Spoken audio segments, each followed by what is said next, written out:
อนเช้าทำบุญสุนทานใจเบิกบานสลานไม่คลายคอยมาตอ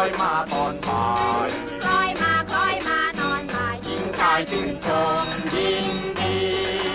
น้ำปลาปล่อยให้ลงลอยวารีปล่อยนกร้องกันทันทีเพราะจงคลายคลี่ทางไกลผลไม้ชำระจิตใจผลไม้ต้องล้างบาปไปวันนี้เป็นวันสงกรานต์วันนี้เป็นวันสงกรานต์บ่ายเย็นเล่นการกีฬาแดนไทยสำราญสังเริงกันใจสำราญร้อนที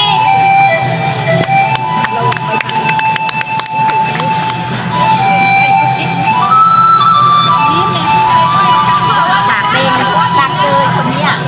เขาว่าหยุดแข่งว่าแม่สวยปังเดินไม่รอด